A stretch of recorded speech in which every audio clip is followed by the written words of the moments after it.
Ang unang pagbasa naghisgot sa kalainan sa balaod nga sinulat sa tao or sinulat sa bato, sinulat sa papel, o ang balaod nga gisulat sa espiritu. Ang ningon si San Pablo nga si Moises nga nagdala adtong balaod nga sinulat ni nahimong sulaw or suwaw ang iyang naong ning radjet ba ang kabalaan tungod sa iyang pagdala sa balaod nga sinulat nga nagdala man ganito kamatayon matud pang San Pablo. Pero ang sa Espiritu Santo kung boton ahonaon mas suwaw pagyud unta. Pero kung atong pamalandungan nganong makatutok man ta sa tao nga nagsangyaw bahin sa New Testament kaysa tao nga sama atong Moises nga iyang tabuna ng iyang naong tungod kay ang mga tao moingon tabuni imong naong Moises kay suwaw kay tanawon. Pero karon pras nako nagsangyaw ko diri sa may tan-aw niyo ni suwaw akong naong. Wa naman gani mo maningog nangamatay naman gani mo. So wa masuwaw oy. Unsa man dining kasuwaw nga pasabot ni San Pablo. Ang tinuod nga kasuwaw kanang espirituhanon sad. Ang kalag sa taong makasasala dili makaharong sa kamatuoran sa balaod sa espiritu. Sama nang sa una ingon sila ang tao nga nagsakpan nga nanapaw batuon hangtod mamatay. Mao na katong sinuwat, you shall not commit adultery. So ang buhaton sa mga tao sa una maglikay lang yun nga dili masakpan. Basta di lang yun masakpan, okay na. Pranang ayaw pangawat. Ayaw pangawat. Ang mangawat patyon or putlans kamot. Basta di lang ka masakpan, ayos. Bisan hangtod karon mao man na ang atong balaod kana nga balaod nga sinuwat sama anang balaod sa drugas. O di lang ka masakpan, tago lang yun. Kinahanglan maayo lang yun ang atong pagkadil. Basta di lang masakpan. Nga naman, kay ang balaod manggod, gipatuman sa tao nga limitado ang iyang knowledge, limitado ang iyang presensya. Pero ang Espiritu Santo, kung mauna gani muhimog balaod, ang tanang lugar sa kalibutan iyang makita. Ang tanan nga tinaguan iyang mausisa. So why matago niya?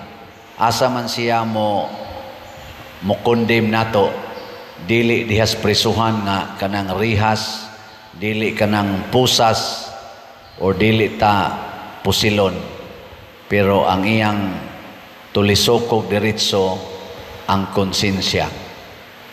Mao bitaw na nga ang bana kon makasa sa iyang asawa, niya ang asawa wa kasakop, igabot niya sa ila, magsige pa siya halok-halok siyang asawa, good evening mami, good evening B, ang mga bibim na sila inana. Nya kiskis siya, nya gikan day siya siyang kabit. Di kasakop dayon anang asawa. Pero ang bana nga nahibaw nga nagbuhat na siya ana, di na siya mahiluna. Labi nag iyang makita ang iyang asawa kuan kayo, buutan kayo, niya nagtinarong yun, makonsensya siya. Dili siya katutok ba, di siya kaharong sa kamatuoran nga gipresentar diha sa iyang kasing-kasing. The law of the Spirit of truth, the Spirit of love, the Spirit of purity. Di siya kaharong, ana. Mas suwaw na siya, kay bisag matug siya, niya way gatulisok niya, kanunay siyang mag-alindasay, kay makonsensya. Ngilingay mong tupad, ing nawa ka makonsensya karon. Pras na to God, mga buutan kitag naong, sige kitag simba, ako sige jud kog misa, kamo sa diha, ato mga lektor, butang-butang kinag mga brunda diri, kay mga buutan kay naong. Nya, tinuod gyud kaha, nga ang imong huna-huna, wa masudli og dautan. Wa gyud karoy mga biases. Wa roy tao nga inigtan-aw nimo makapanaway dayon ka. Basig na ang imo rang external sign nga ang imong utok kani manggong brunda, kanang ibutang diri nga brunda, nagsimbolo na nga mapaubsanon ka. Nya kay mapaubsanon man masinugtanon. Nya tinuod jud kang masinugtanon ka o masinupakon. Ay na lang tanin nyo. Kusog kayo mo supak-supak. Mauna, ang Espiritu Santo mo'y nahibaw, anak. Munang ningon si San Pablo, nagsunod mi sa Espiritu Santo.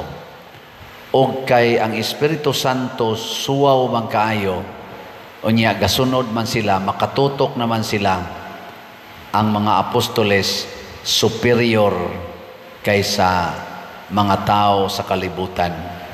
Ang pasabot ani, mas lig-on silag baruganan kaysa tao nga nagsunod lang sa balaod nga lumalabay. Kay ang balaod nga gisunod sa mga apostoles, balaod man nga dili matapos. Nindot kaayo nga kita sad magsunod aning maong balaod, samtang tumano nato ang mga balaod dinhis kalibutan. Layo kay tas peligro, sama ng balaod sa traffic, ang traffic light. Iniglingi nimo, wag tuo, nya stop ka, nya wag tuo, mingaw kayo kay alas 2 kadlawon. Unsa man, mulabang ka o mohonong gyud huwaton gyud nimong mo green. Pero ikaw ra gyung usa diha, kita kay nimo ang isig kadaplin, ikaw ra gyung usa. Unsa man, mulabang o dili. Kung naa kay balaod sa Espiritu Santo, di jud ka mulabang. Ngano man, gitahod man nimo ang unsay gitudlo, bisan pagway nagtan-aw, bisan pagway peligro, tumano nimo. Dili lang panahon sa naay magtan-aw or namiligro kang madakpan, kung dili tungod kay niila ka sa balyo sa maong balaod, the Spirit of the law, nga para gid na sa kaayuhan. Usahay mura kag nganlag buang, pero imog yung tumanon. Pareha tong driver bus taxi nga nabalita, no, nga naay attache case nga nahibilin sa iyang sakyanan. Nya wa gid niya hilabti, gihatod niya sa estasyonan. Sa dihang gitawag, pila to'y soda to? 300,000. Ana, gihatag nga to. Nya tagaan siya og gamayng pahalipay, wa gid niya dawata kay giplitihan naman kuno siya. Obligasyon niya ang pag-uli unsa may nalimtan sa iyang pasahero. Unsa man tong taxi driver, malangit o maimpierno?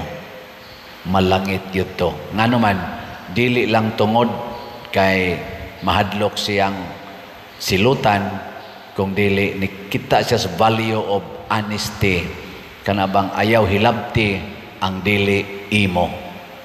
Muna sa atong tubag sa Salmo, balaan ang Ginoo nga atong Dios. Nganong balaan siya? Kay bisag wa pay mosilot niya, di gyud siya magpakasala. Kay ang sala kontra gina niya.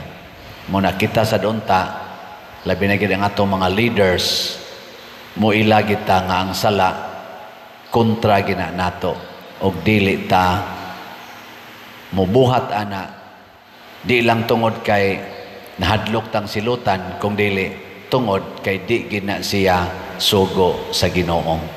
Nakita na ta sa Espiritu Santo.